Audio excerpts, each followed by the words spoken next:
A US-based organization called the Center for Mind Medicine is working with South Sudanese who have experienced trauma caused by years of deadly conflict. An American psychiatrist who is training in Juba on how to help people deal with trauma says a common problem in post-conflict countries like South Sudan is that peace deals often don't heal people who are traumatized by war.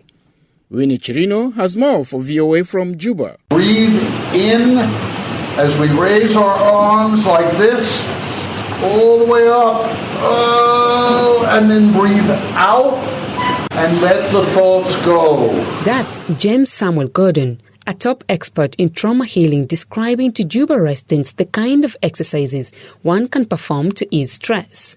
In a large Juba hotel conference room, participants shared experiences of the atrocities they witnessed from 2013 to 2016 and how those memories have affected their lives.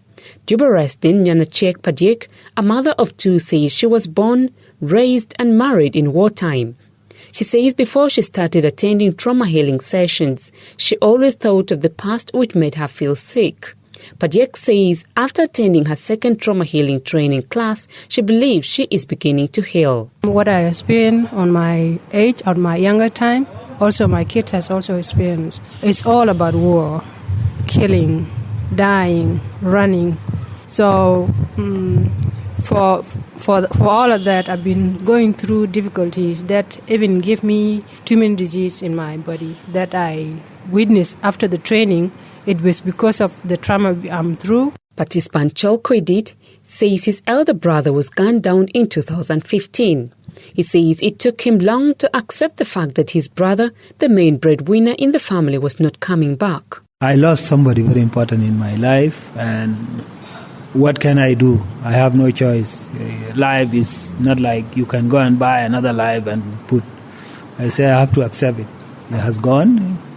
And we have to pick it where he has left us. And I took courage, and we have to console our mother because she was a very old woman and she loved my brother so much. And I try to talk to her. They take it easy. We are here. He has gone. And we'll do whatever that we can do on his behalf. That's how we deal with it. The Ones We Lost is a local organization established in 2017 to register and remember those who were killed during the Civil War. It organized the trauma healing training. Co-founder Joseph Amanya says many South Sudanese act aggressively toward one another because they have never been treated for trauma. Trauma itself makes one who had formerly been a victim to become a future perpetrator.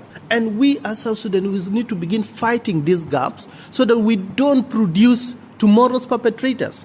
Daniel Akau, a father of three, his son was killed in the wave of violence that erupted in Juba of July 2016 between government and rebel forces around the presidential palace. He says he often thinks about how worried his children were at the time, which left him traumatized. There are a number of traumatizing experiences that I've been going through, but sometimes I did not know how to handle them. And today I got skills, like for example the breathing technique, whereby you breathe in, breathe out, and that in itself is relieving. And not only that, the dancing, you dance around, and also self-expressions, of which you also have to use drawing.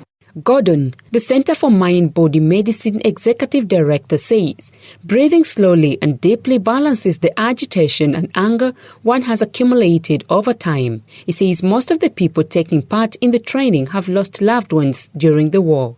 Gordon says traumatized people are often anxious, agitated and preoccupied with their past, worried that what happened to them or family members will happen again. If we've been traumatized, if we're ever going to function fully and help rebuild a society, we have to deal with our trauma. If we don't, we'll repeat the same mistakes. And that's what we've seen so many places, where people who have been deeply traumatized, then 2 years, 5 years, 10 years, 20 years later, they inflict the same thing on other people because they've never really accepted and owned their own pain, own loss, sadness, their own anger.